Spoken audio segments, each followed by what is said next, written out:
یو علاقې ته ورسېدل. هغې علاقې ته به د ام معبد علاقه وې. ام معبد یو سخي ښځه وه او په عربو کې ډېره زیاته مشهوره وه، او په لار کې به څوک تلل نو ټیکانه به د ام معبد سره وه ډوډۍ د هغوی چې څه د شپې انتظام و دا به دې ښځې پوره کول. نو د ام معبد علاقه مدینې ته نږدې وه او د مکې نه کافي لرې وه. چې هلته ورسېدل نو نبی علیه السلام مبارک ام معبد دیرې ته وردننه شو د دمې په خیال. ام معبد نه مېلمستیا وغوښته چې زموږ مېلمستیا وکړه. هغې به ډېره ښه تاسو دمه شئ، زما خاوند رمه د ګډو چیلو بوتلې ده، اوس به قریب راشي نو چې هغه رمه راولي نو یو ګډ یا یو چیلې به درته حلال کړم. بیان کې د نبي علیه السلام د هجرت خبره مې شروع کړې وه، او ما ویلي و چې رسول الله صلی الله علیه وسلم ته د مدینې خلکو چې کله ایمان راوړو نو دعوت یې ورکړو چې ته مدینې ته راځه. نو حضور پاک صحابه لېږلي وو مدینې شریفې ته، او هغوی په مدینه منوره کې د جمعې مونځ هم شروع کړی و. مکه مکرمه کې د جمعې مونځ نشو کېدی. د جمعې مونځ دپاره بار وتل جومات ته او اجتماع په جومات کې جمعیت خطبه دا ضروري وي، او هلته خو حضور پاک مبارک دا کارونه نشو کولی ځکه سخته دشمني د مکې د کافر ورسره وه. نو صحابه چې مدینې ته لاړل نو بیا په مدینه منوره کې چې دی په کم ځای دیرو نو هلته یې د جمعې مونځ شروع کړی. او نبی علیہ السلام مبارک فرمایي چې ما ته الله د خوب کې د هجرت ځای ښولی و چې داسې شګلنه غوندې ځمکه ده او د کجورو بوټي پکې ډېر زیات دي. ما خیال کو چې دا به شامي، وروستو پته ولګېده چې دا مدینه منوره وخته. او په تیر شو کتابونو کې چې څومره پخواني دي نو په هغې کې هم د نبي کریم صلی الله علیه وسلم د مدینې د هجرت اشارې دي. صحابه چې کله ولېږل حضرت ابو بکر صدیق رضی الله تعالی عنه د حضور پاک نه اجازت وغوښت چې صاحب ما ته مې اجازت وکړه چې زه لاړ شم. د هغه دا خیال و چې ګنې حضور پاک به نه ځي او صرف صحابه به ځي، لکه څنګه چې حبشې ته صحابه هجرت کړی و نبی علیه السلام مبارک نو کړی. نو نبی علیہ السلام هغه ته وی چې ابوبکر ته انتظار وکړه. اپوی شو، وی د الله رسول تم امید کې تمه کې چې هجرت د مدینې به وکړي. ویا بس اپوی شو، دوه خانې واغشتې، یو ځان له یو د نبی علیہ السلام دپاره، او دواړو له مې د کیکر او د دې بوټو خوراک ورکو، ښې سربې کړې وې. په دې تمه و چې نبی علیہ السلام مبارک ته به کله حکم کیږي د الله د طرف نه او زه به ورسره د مدینې په سفر ملګری شم. حضرت عمر فاروق رضی الله عنه چې کله ته خلق څوک پټ لل، څوک دوه او درې روان شو، بس مدینې نه خلق ووتل، مکې نه خلق رو ووتل. خو حضرت عمر فاروق رضی الله عنه زړور و بهادر و، چې کله ته میدان ته راووته اعلان یې وکړ، وی تاسو خلق مسلمانان وهئ او ټکوئ، ظلمونه ورسره کوئ او نه یې پرېږدئ مدینې ته، زه داسې روان یم که چا کې زور یې رادې شي.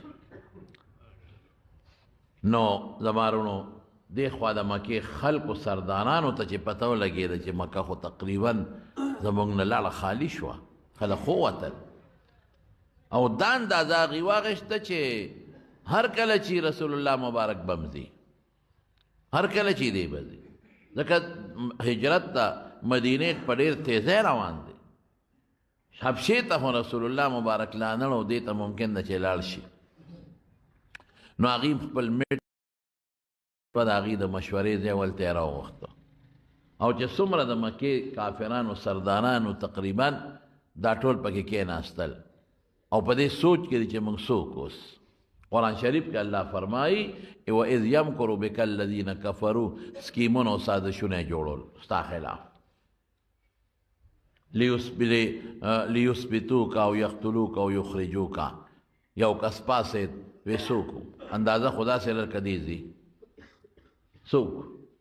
وی یاره داسې به وکړو چې جیل کې به یې واچو نظربند به یې کړو یاره وی شیطان هم د یو شیخ نجدي د نجد علاقې د یو سپینګیري په شکل ناست دی چې زه هم د دې پیغمبر خلاف یم او د پلانکي قوم مشر یم او ما هم پکې پرېږدی زه به ښه مشوره درکوم هغې وی ډېره ښه ده دا شیطان پاسې د سپینګیري شکل یو ځان یې د هوښیار شکل جوړ کړی وی ګوره داسې مه کوئ دا نشي قابو کولی د ډېر لوی قوم دی قبیله ده که تاسو یې نظربند کې یا کوټه کې واچوئ قوم به سبا راشي دنه به اخلاص کی مه کوئ چاوی د وطن نه به وباسو لیخرجوک بس به شړو دې پیشه او کارې پیشه موږ به اخلاص شو دا شیطان د انسان په شکل دی پاسې دوی دا خبرم ټیک نه ده دونه خواږه خوله خدای ورکړې ده که بار لاړ ځان سره به خلک ملګري کي سبا به در باندې حمله وکړي ابو جهل پاسې دوی د خبرې خلاصه دا ده که تاسو د پیغمبر نه ځان خلاصوئ سړي نه ځان خلاصول غواړئ نو بس یو علاج یې دی چې دی وجل پکار دی لیقتلوک چې بس دا فیصله وه ابو جهل شیطان پاسې ده او لاس یې وپړقول وی دا ډېره بهترینه فیصله ده دا ټیک ده وجنی به یې څوک غاړه به ورته څوک ایږدي دا خو قوم دی که یو کس پې ورغی قوم به یې سبا د هغه نه تپوس کوي جواب به څنګه ورکوي باباجي ته خو بار بار پاسې د یو تجویز پیش کا دی رد که بل د دې د حمایت وکړو ته څه وی شیطان وی زه خو همدا وایم چې د ابوجهل ټیک وی عامر ابن هشام دا ټیک وی وجل یې پکار دی خو داسې وکړې چې د ټولو قومونو خلک راغونډ شي او په شریک یې په کور حمله وکړې نو دې د قوم به د چا چا نه بدللی آخر کې به رضا شي بس ټول به ورله په شریکه سوخان یو ځای کې دیت میت وربکې قصه به ختمه شي دلته دوی دا میټینګ وکړه ویمکرون ویمکر الله دوی دا میټینګ کو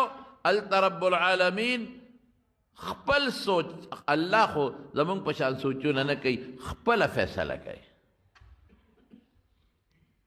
ومکروا ومکر الله والله خیر الماکرین دوی هم سازشونه جوړی لیکن چې څوک د الله وي هغه ته که هر څوک سازش جوړی سازش بې نقاب او الله بیا مدد کوي د خپلو خلقو چې څوک د الله وي د هغه بیا الله مدد کوي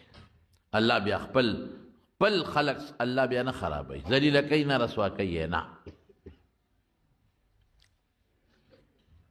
او چې د الله دوستی بیا پیغمبر مبارک هغه سره جنگ الله سره جنگ دی من آذى لي وليا فقد آذنته بالحرب الله وی زما دوست سره چې څوک جنگ کوي ما د طرف نه اعلان جنگ دی وسره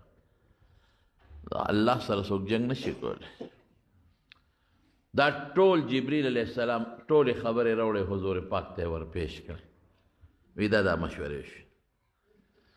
د غرمې وخت نبی علیہ السلام مبارک لال حضرت ابوبکر صدیق کا حضرت عائشہ صدیقہ فرمائی چې راغی داسې وخت و چې دې وخت کې څوک د کوره نوځي ګرمي ده او سر مبارک باندې صادره اچولی او چې راغی وی اخرج من عندک روباسه څوک د سره دی حضرت ابوبکر صدیق ورته بل څوک نشته انما هو ابنتای دوه لوڼه مې دي یو عائشه ده او بل اسماء وی ما ته خو الله حکم وکړه چې ځه مدینې ته لاړ شي وی الصحبه الله رسول زه خو ملګرتیا غواړم ستا وی لکه الصحبه ټیک شو ته مې ملګری وی دوه خانې مې ساتلي دي او پاڼې مې پې خوړلي دي او ښې مې سربې کړي دي یوه ستا حضور پاک وفرمایل اما بغیر ثمن فلا بې پیسو یې نالم پیسې به درکو دا په 800 درهم کمه قصوه وخه چې حضور پاک ته واغشته په 800 درهم 800 درهم حضرت ابوبکر صدیق اغشته و نبی پیسو نالم دیکھیں علماء ویسا حکمت ہو اگر چې حضرت ابوبکر صدیق راغشته د حضور پاک مبارک ته پاروا او ویم بخلا ولی دا د هجرت ډیر لوی سفر او قیمتي سفر دی د رسول الله مبارک دا ارمانو چې دا ز خالص په خپل ساروي وکم او خالص په خپلو پیسو والا غشته وکم چې دا ثواب ډیر زیات زمو شي د رسول الله مبارک خپله مرتبه خو چېرته ده خو دې کې دا غرض چې دا ټول په خپل څاروي وکړو بس صحیح شو ځان تیار ساته وضو به او ضرورت دی که وضو دنیا ویني د مکې کافر ورپسې راځي تکل کوي د شپې فیصله وکړه چې د شپې به وضو دې خواته د مکې کافر ټول رالل او د رسول الله مبارک د کور نه ګیر چاپېره تو شو محاصره یې وکړه او په دې سوچ کې دي چې پېشمني یا هر ټیم چې په حمله به کوو او بس مړ به کړو خبره به خلاصه کړو رسول الله صلی الله علیه وسلم ته جبریل راغی کور نه ګیر چاپېره ټول کافر تو دي او وسلې ورسره دي وی څوکم وی امانتونه د دې ګوره بیا هم دومره پې د خلکو اعتماد و چې د مکې د خلکو امانتونه د رسول الله مبارک سره پراته علي ته حواله کړه روزه الله به دې مدد کوي حضرت علي راوسته او هغه په خپل بستر سمله او چې څومره امانتونه هغه ته یې فلان کې دا د فلان کې دا د فلان کې دا به سار حواله کې موږ پسې راځه نبی علیہ السلام چې راووت څنګه چې راووتم ټول کافر لارو کوڅو کې ټول ولاړ دي تورو سره غشو سره وستې سره او نبی علیہ السلام مبارک یو شګې راواغېستې د الله په حکم او داسې وویشتې شاهت الوجوه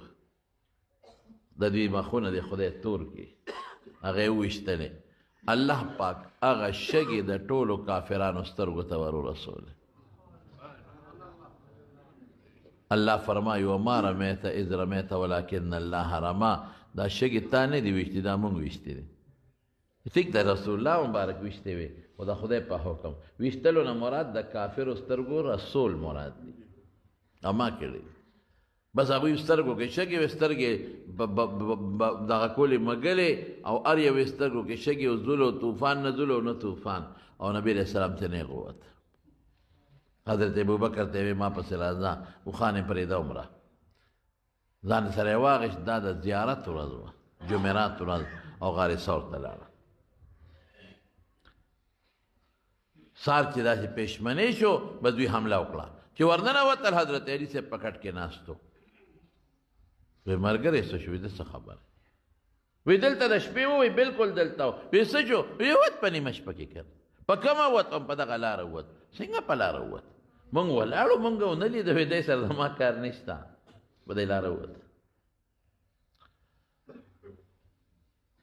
دی یې ونیو دی یې ګرفتار که وروستو هغه ته ورته وایي ما ته څه پته لګي په دغه لاره ووت نو تاسو ولاړ وئ نو زه څه وکړم بیا یې خوشې کړه حضرت علي رضی الله ګوره د حضرت علي بهادري معلومه شوه ګورې رضی الله عنه دا سخت وخت و په دې وخت کې د چا په کور کې ملاسته او د چا هغه په کټ او په بستر کې ملاسته دا څه وړه خبره نه ده هغه چې لاړ نبي علیه السلام ابو جهل نه غور ابو بکر کره وایي ځکه هغې نږدې هلته ورپسې لاړ بی بی اسما وایي وی ظالم ما له یو مضبوطه څپېړه راکړه وی داسې څپېړه یې راکړه چې زما د غوږ والۍ لاندې پرېوته وی څه شو پلار دې څه شو مې مونږ وی نه یو خبر چېرته لاړل بس ووتل مونږ ته یې غږ نه دی کړی ووتل مکې مکرمې سره نږدې یو غر دی په غر کې بره یو غار دی غار ثور هلته دواړه لاړه د الله په حکم که مدینې ته نږدې خو دې لاره کې رانیسي بیا د مدینې ټولې لارې خو دې ته معلومې دي او دلته نبي علیه السلام په دې غار ثور کې بس ځان محفوظ وساته دوی خو دا خیال و چې مدینې ته لاړل ټولو لارو پسې منډې ترړې وړې لارې غټې لارې دې کې خواره شو چې شا به رابنیسې لیکن رسول الله مبارک په داسې ځای کې دی چې اړو چاته پته نشته د خپلو ملګرو کور ته هم لانله چې دا خو معلوم ځای نه دی بیا راپسې لټی درېو ځای هلته تېره کړي په غار ثور کې بره د غر په سر کې یاره تقریبا کم از کم په کم 2 میله داسې خوشا مزل به ورته دی یو طرف ته او سخت غار دی سخت مزل پکې ډېر دی او شګلن دی بنده پکې خویږي الحمدلله زه خدای پاک هغه ځای ته ورخېجول او یو غار غوندې اگر چې هغه غر داسې دی چې هغه داسې دا ګټې نرمه غوندې ده نو دا ګټې دغه کېږي را دوړېږي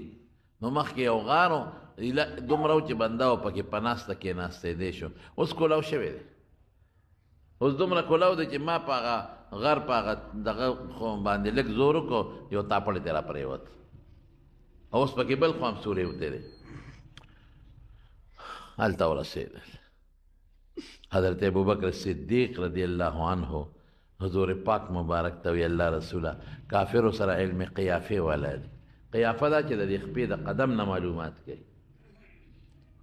دی به راځي او ستا قدم پسې به ګرځي نو ته دا مهرباني وکړه دی لږ ځای کې ته ما ته لږ را په اوږه شه دې غاړه پورې دې وړم حضور پاک ګوره دونه به څوک وکړي چا سره را په اوږه یې که را په شی که او هغه غاړه پورې یې وړه چې د رسول الله مبارک د خپې نشان را نه شي شپه ده که نه د ده د کیړی د ده د څپلی د ده د خپې نښه را نه شي او خپله زر زر په څه طریقه باندې روانه کړه چې د ما د دې پته ونه لګي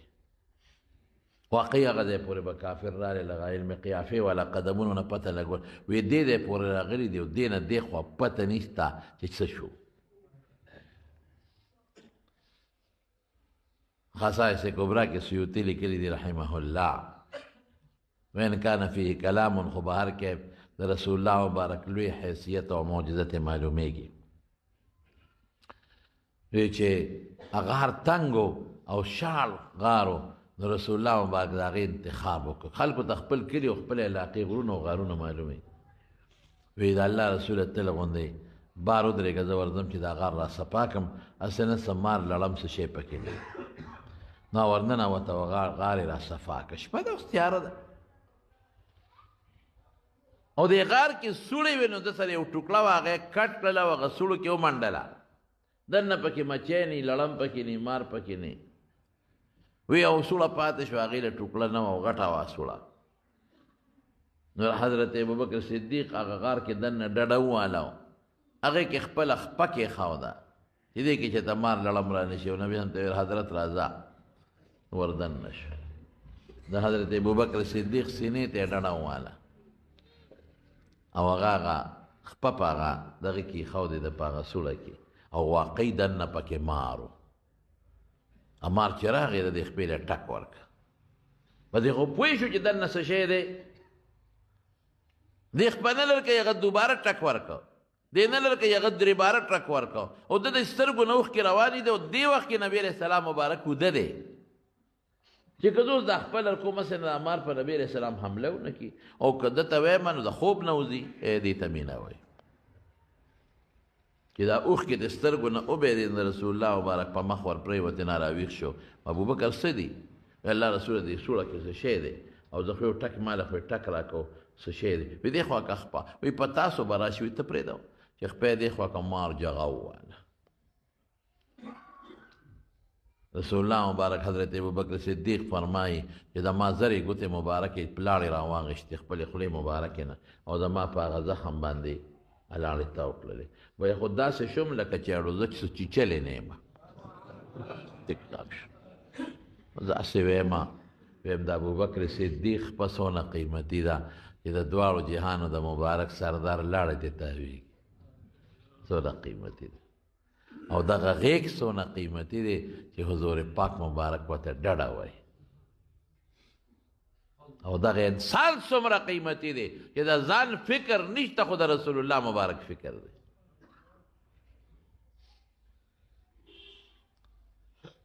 مار ته وایي ولې د ما ملګري دی وخوړو ستاسو مجال دی چې د ما ملګري ټک ورکې رسول الله مبارک دا موجوده چې حیواناتو هم ورسره خبرې کړي او دی دا الله رسول زه دې غار دې ویښ کې یو ځل پروت وم په دې لاره عیسی علیه السلام ته نو عیسی علیه السلام خپلو ملګرو ته وایي چې د آخرې زمانې پیغمبر به د خپل قوم د لاسه هجرت کوي دې غر کې بره یو غار دی په غار کې به هغه یو 3 شپې تېروي او ستا ډېر صفتونه یې وکړل نو ما وی چې ورېږه یاره دا به څنګه چل کېږي دا به څنګه ووینم نو خاص ستا په انتظار په دا غار کې زه پروت یم ما خو ټول عمر دلته باروزم خوراک لو بیا دلته راشم چې ځکه مړ شم او که نه دې خو به ووینم نو نن را باندې یو خاص خوشبو لګېده ما وی یاره کیدای شي هغه انسان راغلی نو ما ته بله لاره نه وه ټولې سوړې بندې کړې وې نو دغه یو سوړه وه نو ما ته بله لار نه وه ما چاره نه وه چې ما وله ټک ورکړ ستا د ملاقات په غره دمارونو اوس غار خلق کولاو دا الله پاک فوراً پاگی کی یو بوٹی زرغون کا دام دا رسول اللہ مبارک معجزہ دا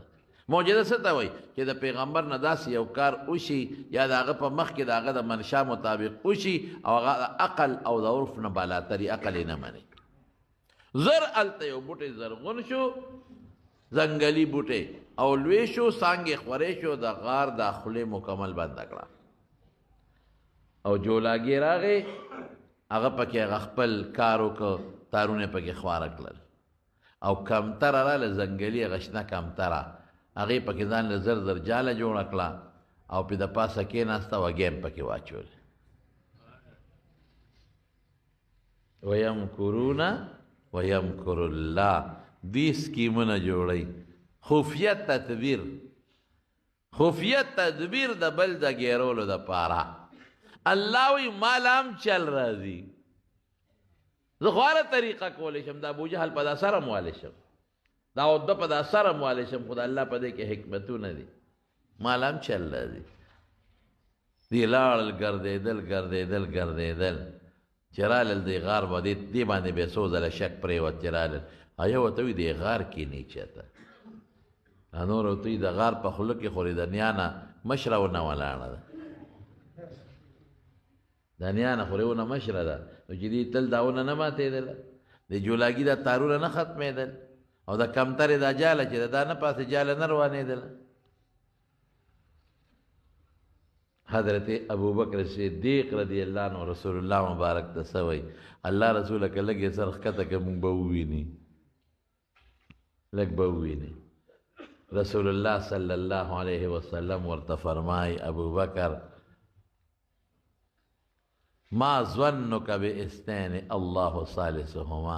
دا هغه دوه متعلق د څه خیال دی چې دریم ورسره الله دی مونږ دوه یو دریم رب العالمين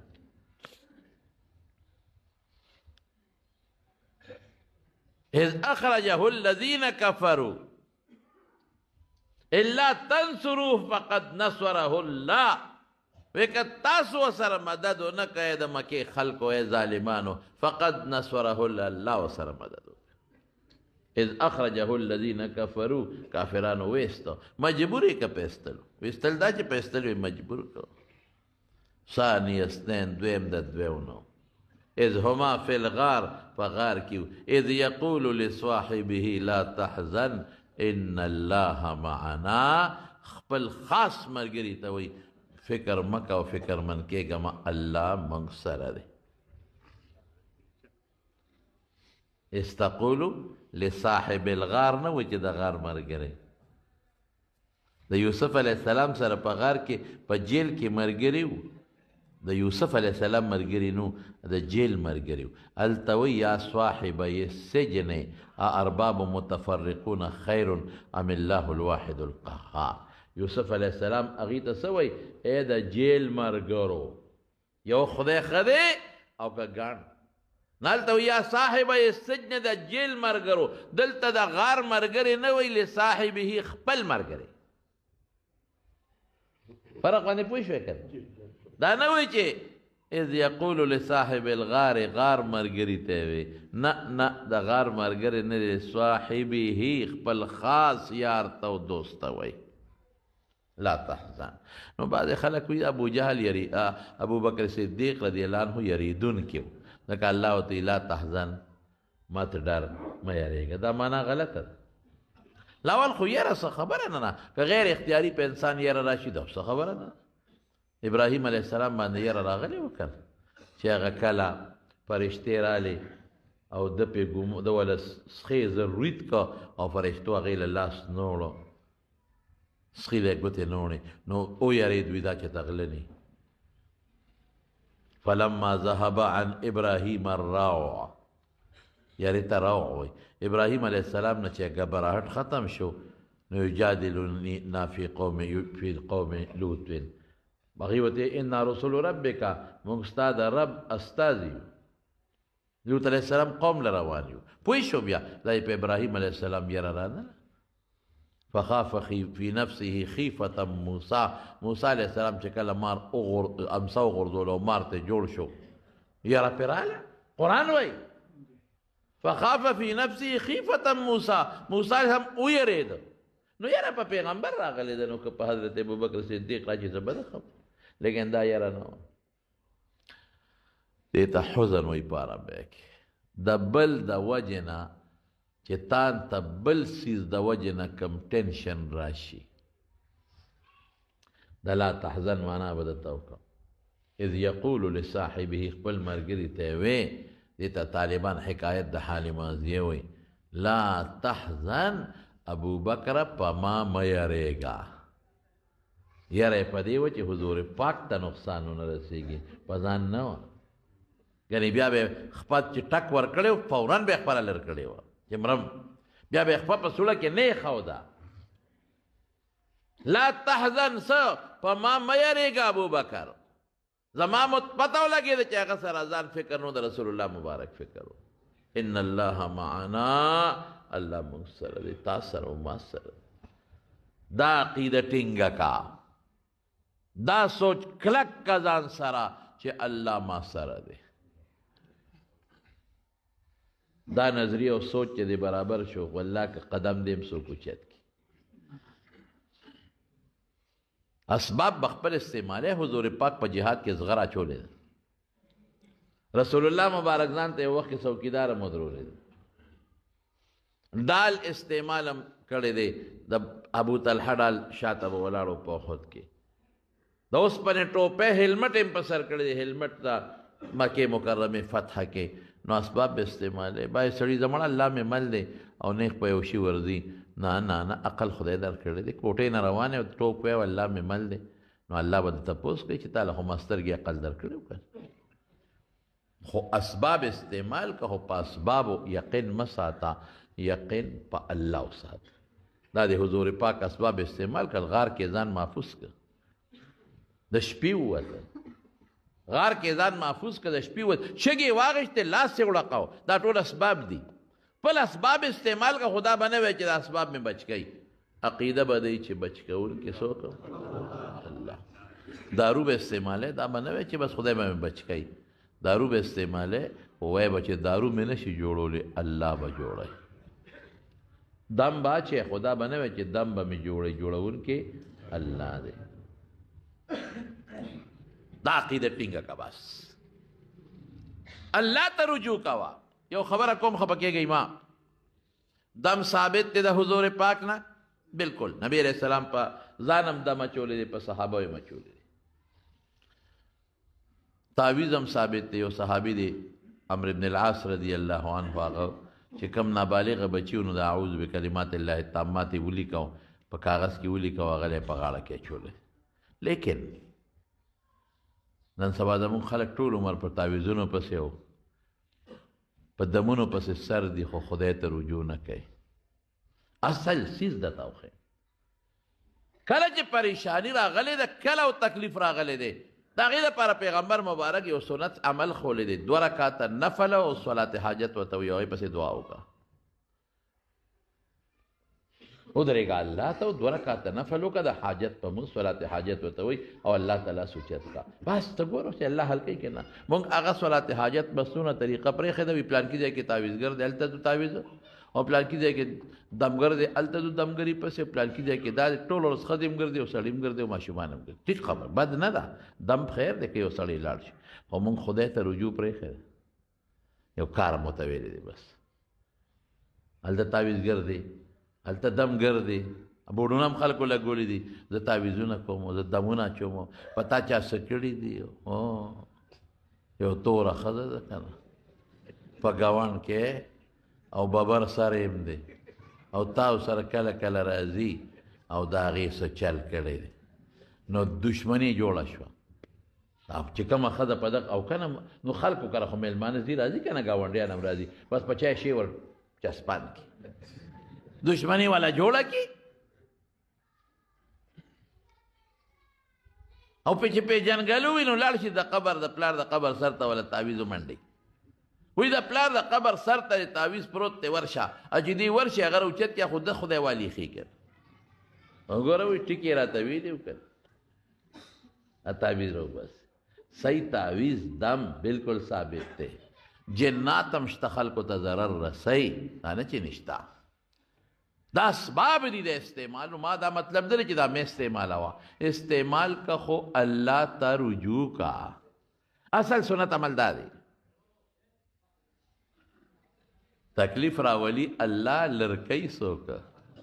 لکه الله تعالی سوچت کا خدای بنده مستون عمل وکا رسول الله مبارک مستون عمل او دمې مچولې دی چې کله په سحر وشو جادو شو معوذتین په لاس چوپ کړي په ځان راخ کړي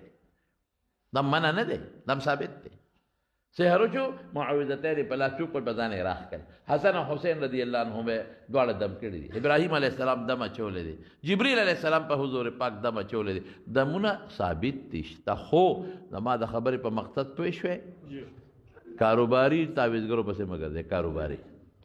کاروباری نه یو عالمي دم در باندې واچي او نیک سړی وي دم واچي دا خبره ده خو د دې دم سره لږ غوندې الله ته رجوع کا او 2 رکعاته نفل وکړه او لاس پورته کا الله دا تکلیف تا راوستی دی پروردګاره ته به ختمې دا دم هم خدای به ختمې دم کې به اثر اچي نو دلته رسول الله مبارک اسباب استعمال کړل غار ته لاړ ځانې پکې پټ کړ شګې واغشتې هلمټ یې په سر کړی دی زغرې چولې دي دال استعمال یې کړی دی خپل اسباب به استعمالې لوږې دپاره خوراک یې خوړلی دی دارو یې کړی دي حجامه یې کړې ده رسول الله مبارک دمونه استعمال کړي دي خو بروسه او اعتماد په چا په الله دا ټیټه عقیده ساته ان الله معانا دې کې یو کافر بره نه متیازې وکړې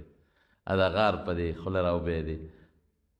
او داسې یو مخامخ کېناست هغه غار ته مخ کړی متیازې وکړې رسول الله مبارک ابوبکر که دوی مونږ لیدو مونږ ته به یې مخامخ متیازې کولې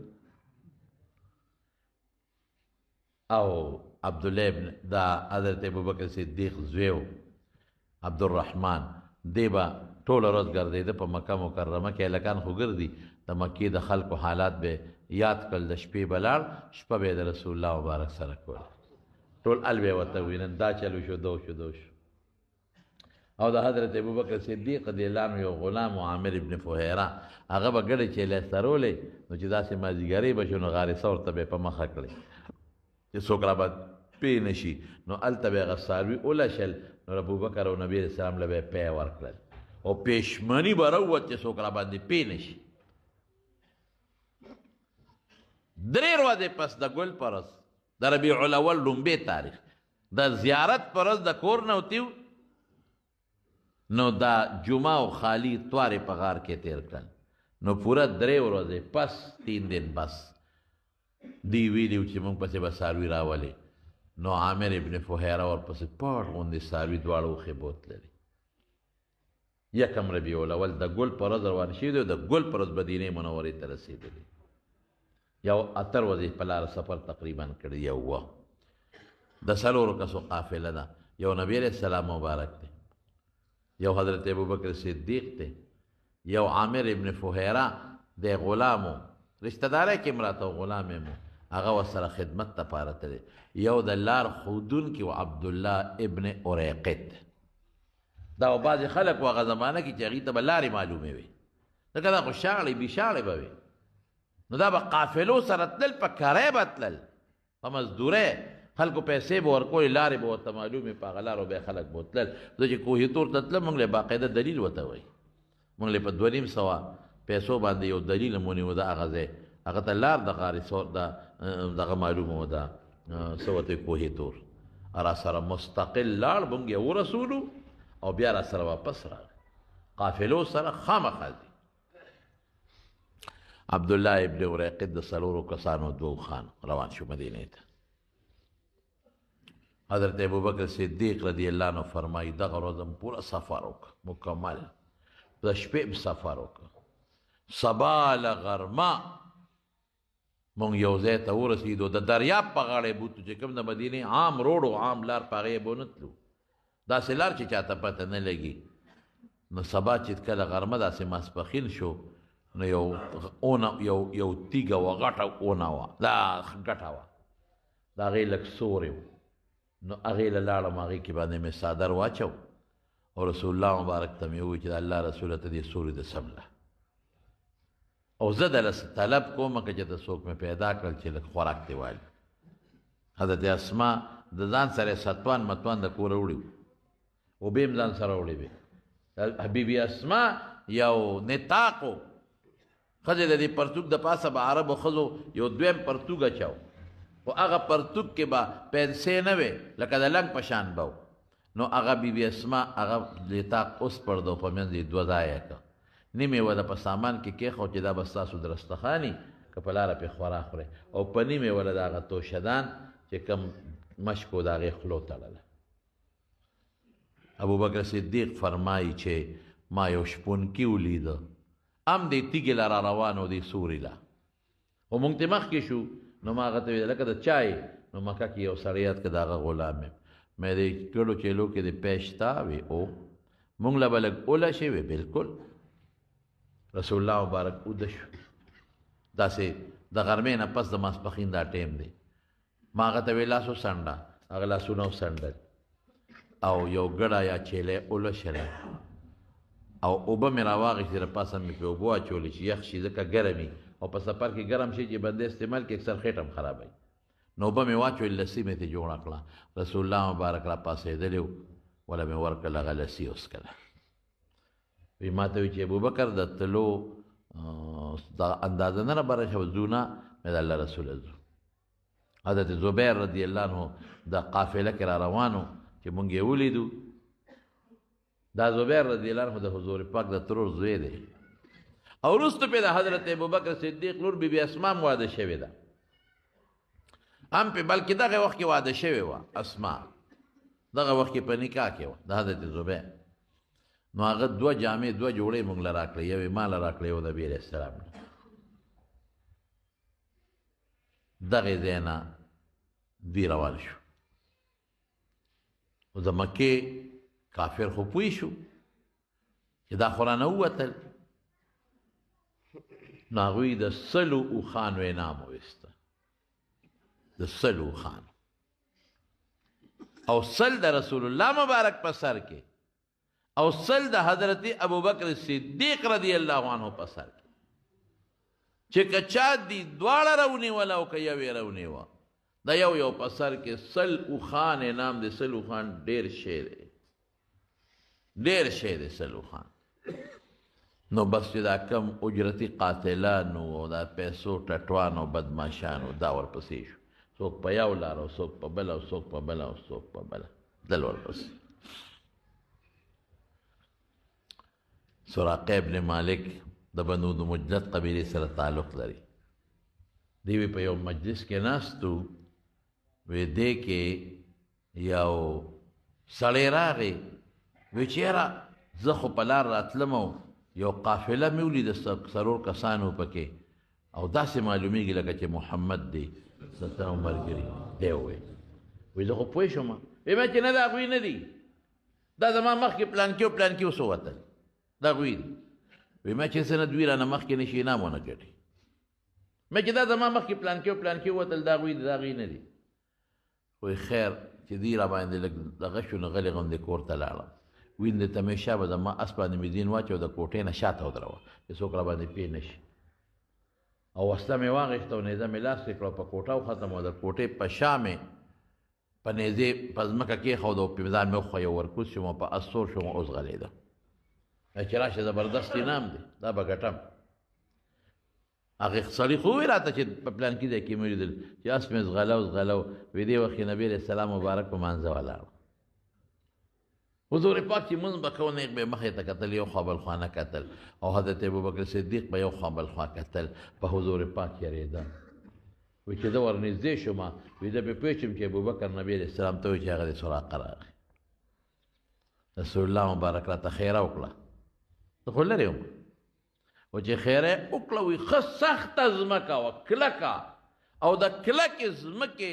وشلېده او زما د اس خپې پکې تر سینې پورې ورخښې شوې او زه د پړ مخې پرېوتم. وایي چې پړ مخې پرېوتم زه پوه شوم چې ما ته یې خیره وکړو ما ورته وایي چې داسې وکړې چې ما معاف کړې تاسو ما ته خیره وکړه او زه واپس ځم او زه به دنه خلک دا لار به دنه تمبوم. وی نبی اسلام وایي چې ښه ځه وی چې اس ته به چک ورکې خپې راووتې وی واپس شوم لغوندې چې واپس شوم بیا سلو خان میړه کې پراته دي هسې نه دا ځای ټیکو او دا هسې کلک نرم او دا چل نه شوی نو دی به دغه کول دا قراندازي به یې کوله نو ما سره بټوه د غشو وه همې وړقوله غشو نه مې تپوس کو قراندازي کوم چې پې ورشم که نه چې غشي مې وړقوله او د هغې نه مې غشي یو راویسته نو په هغې یې لیکلي لا دا کارونه کې ګورئ خو د هغې مې نافرماني وکړه د هغه قراندازۍ باندې مې قرض ونه کړ بیا پې ورشت مې والی نیزه مې لاس کې ده وایي چې بیا مې ورشت والی بل ځای ښه کلکه ځمکه د هغې کې بیا د اس دواړه خپې تر سینې پورې ورخښې چې پړ مخې ته پرېوته یاره وایي بیا مې ورته وایي چې بس ما نه غلطي وشو معاف مې کې وایي ښځه وایي بیا یې معاف 3 ځله مې وایي دا چل وکړه وایي ما ورته وایي چې زه بس داسې کار دی اس مې ښودرم چې بس ما معاف کې معاف کړی وی داسې وکړه چې ما هم یو کاغذ ولیکې ځکه چې اوس تاسو ته زه غږ نه کوم ما سره وسله تاسو سره نشته لکه مې وایي چې 3 ځله خو زما اس او زه پړ مخې پرېوتم مسې نه غزار پې وکړم په بل غم ونړم نو رسول الله مبارک د سرمنې په یو ټوکړه باندې ماله امن ولیکه چې دا که زما ملګرو کم ځای م ته ګیر کړې دا ورته ښایه تا ته به غږ نه کوي وایي ما ته یې وې سراقه ستا په سر د کسرا بادشاه تاجینم او ستا په لاس کې د کسرا باچا بنګړینم کسرا د فارس باچا و داسې و لکه د امریکې باچا چې یاره وایي چې دا خبره وکړه ما وخندل داسې راته دا خبره ډېره غټه ښکاره شوه چې دې وخت کې خو ستاسو دومره ځای نشته چې په خپل کلي کې ځای نشته او دونه غټې دعوې کې چې موږ به پاریس پته کوو د هغه بادشاه به بادشاهي یلو تاج به ستا په سر وي بنګړي ستا په لاس کې داسې ناشنا را باندې ولګېده واپس شومه چې په لاره به څوک راتلل ده به ورته دا لار مې کتلې ده دلته نشته د ځمکې ته به یې ګوته نیوله دلته نشته خدای پاک هغه دشمن پې مهربانه کړه دغه لار بس به دې به څوک خلک به تنبول ما دا لار کتلې دلته نشته بس خلک به وایي واقعي نشته زمارونو الله هغسې وکړل دا سراقه وروسته بیا خدای مسلمان که او چې کله د حضرت عمر فاروق رضی الله عنه په زمانه کې د کسرا سره جنگ شو او کسرا بیلا او ګټه مسلمان وکړه او فارس قبضه شو حضرت عمر فاروق ابو عبیده ابن الجراح رضی الله عنه ته ویلي وی ګورې یو کار به وکړې چې د علاقه فتح شي ماله به سراقه هم رالیږې او د کسرا بادشاه بنګړي او د هغه تاج به هم رالیږې دې کې مې غرض دی هغه والا تاج هم راولېږه او سراقه هم راولېږه چې رالل وی دې کې د کسرا بنګړي نشته بیا ورپسې ستا دې ولګي چې سامان یې ولټو بنګړي را پیدا کړل حضرت عمر فاروق د مدینې خلک راغونډ کړل او لویه جلسه جوړه کړه او وی د رسول الله مبارک ارمان د هغه د وفات نه پس پوره کوم د هغه د یو ارمان و هغه پوره کوم وی سراقه څه درته ویلو د هجرت په سفر کې وی ما ته وی چې ستا په سر د کسرا تاج ینم او ستا په لاسو کې د کسرا بنګړي وینم وی راشه که د تا هغه وخت سره څه وی وی ما هغه وخت سره وی چې نن د کلي کې ځای نشته او دومره غټې دعوې کې وی اقا تاج چې حضور پاک ویلي و درته اوس په سروم د کسرا دا دی او هغه بنګړي دې په لاسو کې اچوم اگر چې سړو له بنګړي ګناه ده خو د حضور پاک د خولې مبارکې وینا ده نو د رسول الله مبارک د وفات نه پس د هغه ارمان پوره کوم تاج یې ورته په سر کا بنګړي ورته په لاس کې واچوي د څلورو کسانو قافله د دریاب په غاړه په یو نامعلومه لار د مکې شریفې نه مدینې ته روانه شوه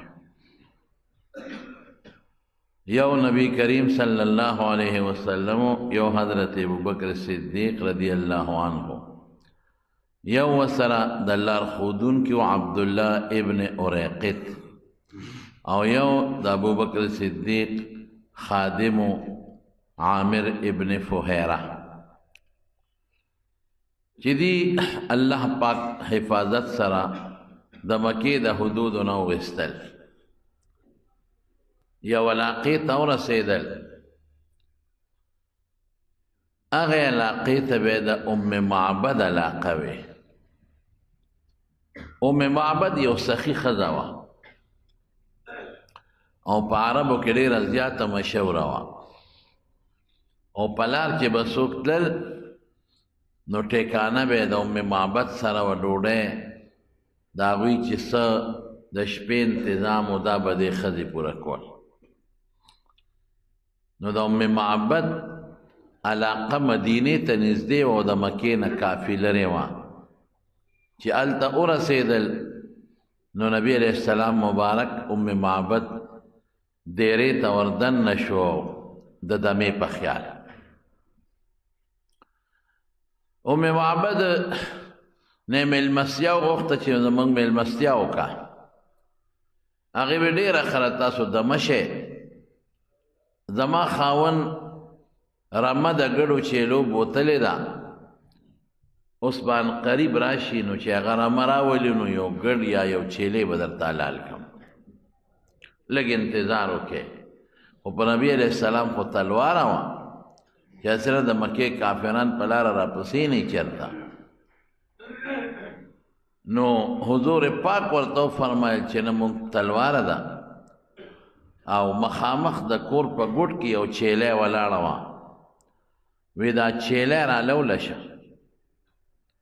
د دې پی را باندې اوس که مونږ د نه ځو نو معبد وخندل وی دا خو اوچه چیلی ده اوچه کې پی خو نه او دویم دا دی چې دا ناجوړه ده وګوره شخوند نه وی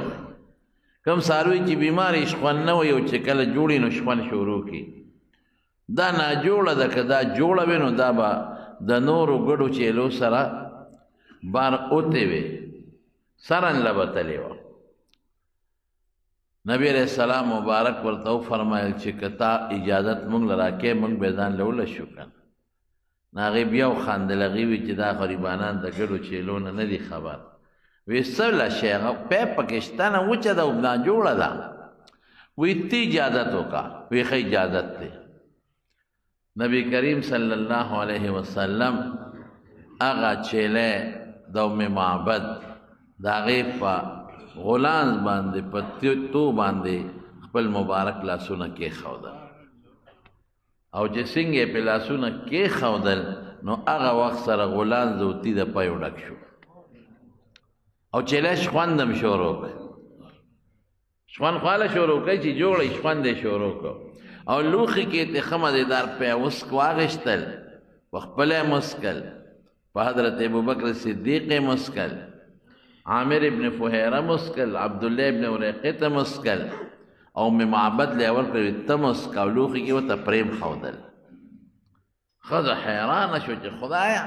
دا څنګه چلو شو زما وروڼو دې ته معجزه وایي نبی کریم صلی الله علیه وسلم له خدای پاک ډېرې معجزې ورکړي او معجزه د پیغمبر د پیغمبرۍ دلیل معجزه د خدای د طرف نه د الله په اختیاري چې کله خدای وغواړي نو ښکاره شي چې خدای ونه غواړي نه ښکاره کېږي خوراک کې به برکت پیدا کېده کله به چې خدای غوښتل نو ډېر کسان به په لږ خوراک ماړه شي او چې کله به د الله نه وه خوښه نو بس بیا به نه به کېدل د خیبر په د غزوه خندق په موقع باندې حضرت جابر وایي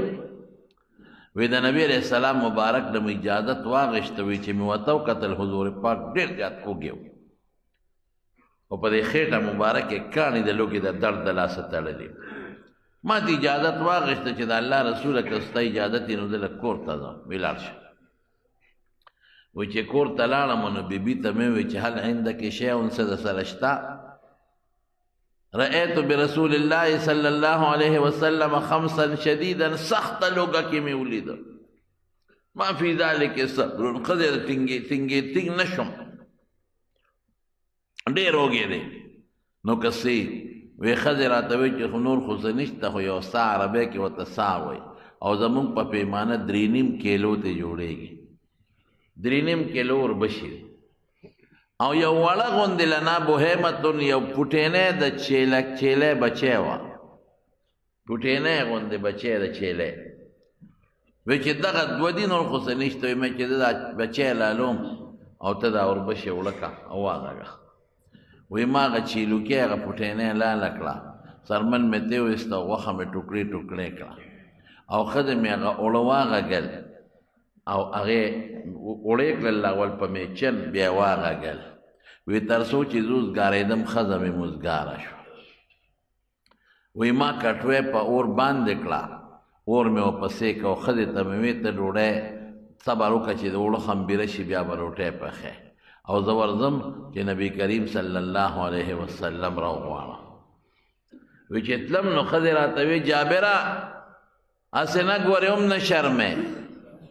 رسول الله مبارک سره یو دوه درې کسان راوله چې زیات نه ځکه شی دومره نه دی نبی علیه السلام خو سخي دی پوه یې که چې دومره شی دی وی رالم غلې غوندې پټ مې حضور پاک ته په غوږ کې ووی د الله رسوله قم انت ته او نفر او دوه کسان یا یو کس ځان سره که نو راشئ ما دله ډوډۍ برابر کړه وی هغه رانه تپوس وکړو چې څه شی دی وی مې چې دغسې یو وړه چیلوکی ده چیلی بچی او 3.5 کیلو یعنی 1 ساعت تقریبا وربشي دی وی ما ته وی کثیر طیب دا خو ډېر شی دی او ډېر اعلی شی دی ورچه ښځې ته دې ووایه چې ځان له بله ښځه پیدا کړي پخلي والا چې روټۍ ورسره پخېږي او زه درځم او ټول خندق والا ته آواز وکړي یا اهل الخندق اے خندق والا ان جابرا صنع سورا جابر دعوت کړی دی فحی اهلا بکم ټول راځئ شابه تلوار وکړي وی زه مخکې رسول الله مبارک او ټول صحابه ورپسې دي وی چې لاړم ښځې مې وکتل دغه زمانه کې د مخ دا پرده نه وه د لاسونو دا لاندې د خپو پرده نه وه چې ښځې مې وکتل وی ما ته وی چې ګور تا خو ټوله دنیا راوستا خو به مونږ سره څه دي فعل الله بک کذا تا سره د خدای داسې وکړي داسې غوسه شوه دا به دوی له مونږ څه ورکوو مې چې ښځې چې تاسو ویلي و امې کړي دي ما رسول الله مبارک پوه کړی دی باقي خدای او رسول پوهېږي نو چې راغی وي نبي علیه السلام مبارک وي چې ډوډۍ د تنور نه راشو کوی نو سر پرېږدی ډوډۍ راشو کوو او سر پرېږدو نورې راشو کوو او سر پرېږدو او نبي علیه السلام په خپله کټوۍ ته کېناسته او په سمسۍ نه په کاسه به یې غوښه او ښوروا راغېشتل ډوډۍ به یې چورې کوله او د غوښه ښوروا به یې په کاسه راغېشتل د پاسه به یې پرې اچول او وی راځئ خورئ یو ډله به خوړه تلل به بله به خوړه تلل به بله به خوړه تلل به ټول پې خدای ماړه کړل نو حضرت جابر نه چا تپوس وکړو وی څومره وی تعداد یې پرېږده وی که 1 لک وی نو ټولو له کېده 1 لک د ټولو کېده وی خو لږ و دغه وخت سره 12-1400 کم به شادی خو که 1 لک و د ټولو کافي کېده ولې وی رسول الله مبارک واپس ته نو ان عجیننا لتخبز کما هو وی زمونږ د وړو نه هغسې ډوډۍ پخېدی چې په لومبي وخت کې پخېدی او زمونږ کټوۍ هغسې جوشېدله لکه په لومبي وخت کې چې جوشېدله یو نوړی غوښه پکې کمه نه شوه دې ته معجزه ویرو نو حضور پاک د هغې نه پی واخېستل هغه وچچېلی لاړ مدینې ته چې مازدیګر ماښام یې خاوند رمه راوسته نو ام معبد ورته وی ابو معبد راشه وګوره هغه چیلی ته غولان دې م د پیو ډکه ده او سیمتي ډک دی او جوړه شوې م د دغسې یو هلک راغلی و او دا مسله پیښه شوه وی ښځې څنګه سړی وی دا او دا خو هغه سړی دی چې هغه په مکه کې د پیغمبرۍ دعوه کړې ده معلومیږي دا چې د خپل قوم نه راوتی دی او چې د بل خوا روان دی یا ښځې ولې دې نیساره او دا خو ډېر برکتي انسان دی وی بس نی ساری دولا بیا سموده پس ام معبد او ابو معبد مدینه منوره ته لاړل او رب العالمین ایمان ور نصیب او چې دغه هلته ورسېدل د مکې یو پیري په مکه کې یو څو اشعار هم ویلي د هغه اشعارو مقصد دا دی چې د مکې خلکو لوی خوش قسمتي او بخت نه لاړ اے د مکې خلکو او چې تاسو چا پسې منډې وهئ په ارام کښېنئ هغه د ام معبد خیمو ته اوس رسېدلی دی وی چغې به والې کېدلې خلکو سړي پسې منډې والې خو سړی چا نه لید چې مدینې منورې ته ورسېد نو د مدینې چې څومره بدماشان اجرتي قاتلان دام په تمه چې دا 100 اوښانو انعام دی سل د حضرت ابوبکر صدیق رضی الله عنه په سر کې او سل د حضور پاک مبارک په سر کې ډېر شیو سلو خان خو ډېر قیمتي شی دی نو دا خواره شوي په دې لارو کوڅو کې چې بس که په ګوتو راغې نو یا به دې سرونه وو او سرونه به یې وړو او یا به یې جمدي بوځو مکې ته او د انعام به ګټو دې خوا به د مدینې خلک سار راوتل هغوی پوه شوي سار به راوتل او تر غرمې پورې به ولاړو چې نبی علیه السلام به کله راځي چې غرمه به شو نور به ولګېد نو بیا به کورونو ته لاړه چې په کومه لار حضور پاک مبارک ور روان دی نو د مدینې یو ډېر پهلوان او مضبوط سړی بریده ابن حسین اسلمي حسیب بریده ابن حسیب اسلمي دی اوس ولاړ دی حضرت ابوبکر صدیق پیژنده ایو تجارتی سفر کې دی لیدلی او نوم خو مشهور دا بدماشان خو خلک مشهوري پیژني خلک حضرت ابوبکر صدیق رسول الله مبارک ته الله رسوله هغه د بریده دی او هغه سره خپل لښکر دی بدماشان دي نیزې دي ورسره تورې دي ورسره دوی خو څلور کسان دي وسله مو سره نشته بریده دی رسول الله مبارک بیا ورته وفرمیل ابوبکر ما ظنک باثنین الله ثالثهما په هغه دوو د څه خیال دی چې درې مو سره الله دوه مونږ یو او درې مونږ سره رب العالمین دی الله به خیر کړي او بریده خوشحاله و چې ځکه خیر د 200 خانو انعام به ګټم جمدي به نیسم یا به وجنم خو چې رسول الله مبارک په یو خسورو او حضرت ابوبکر صدیق رضی الله عنه په بل خسورو چې کله ورنږدې شو نو بریده ورته لار نیولې ورته ودرېده او داسې برې ته یې تاو کړل او نیزه ورسره د هغه د خپل بدماشۍ هغه روب داب چې خلک اچوي وی څوک رسول الله مبارک به ورمخکې شو د هغه نه ته څوک یې لکه چې دلته ولاړ هغه داسې په بدماشۍ ټیپ وی زه بریده یم ما نه پېژنې مطلب دا شو که ما نه پېژنې زما نوم خو دنیا کې مشهور دی بریده یم هغه روبچو په رسول الله مبارک وی چې بریده یم نو نبی علیه السلام مبارک مسکی شو او حضرت ابوبکر صدیق ته مخ ور واړو وی ابوبکر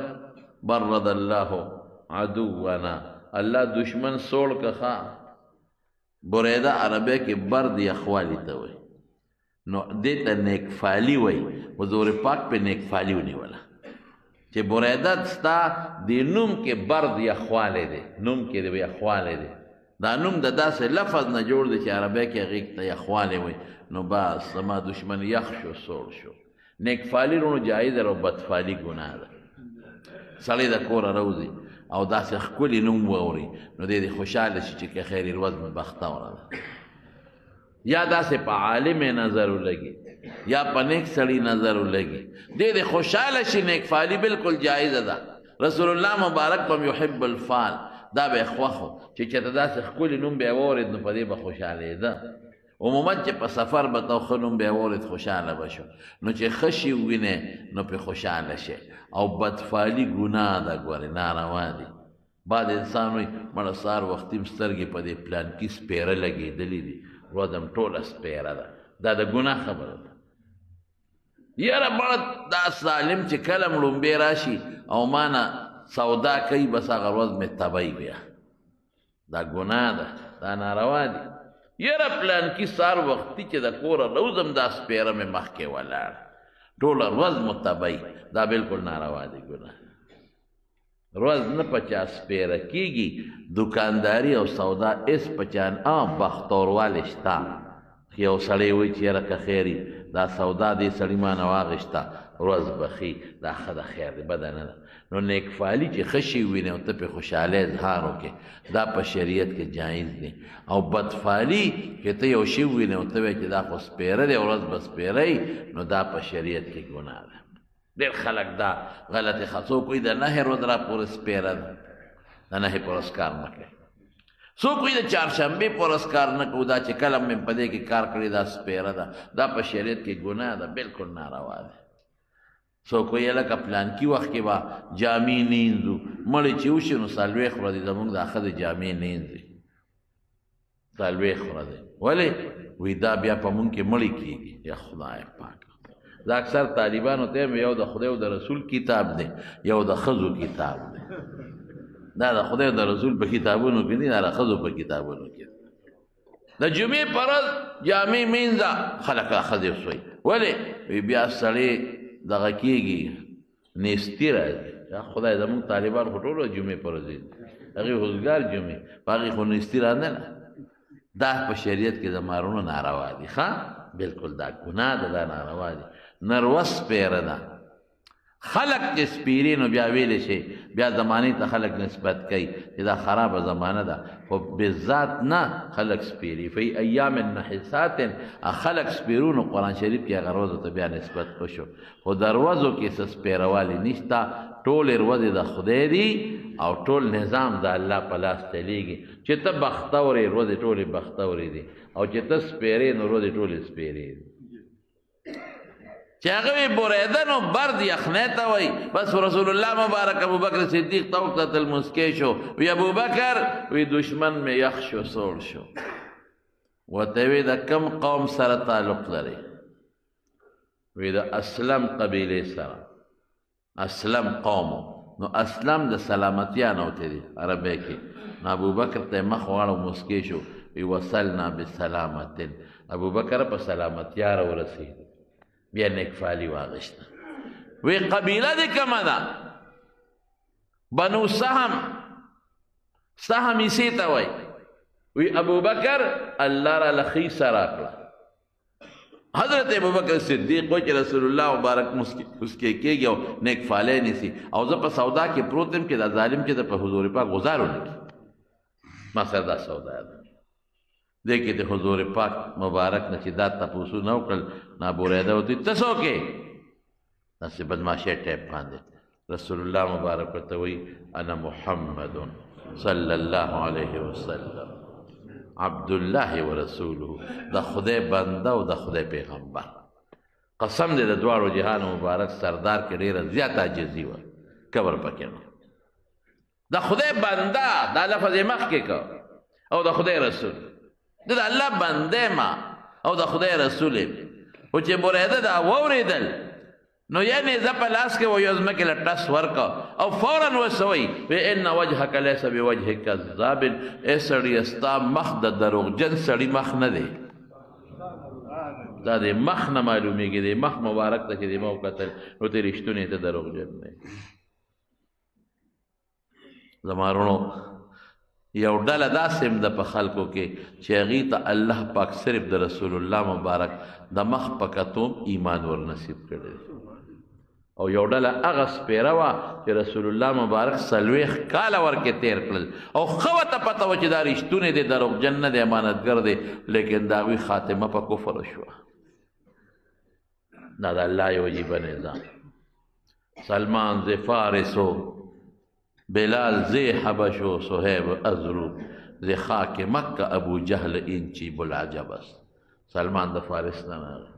صہیب د روم نه راغی بلال د حبشې نه راغی خدای ایمان ور نصیب کو ابو بکر د بیت الله د مکې د خور نه پیدا دی ابو جهل د بیت الله د مکې د خور نه پیدا دی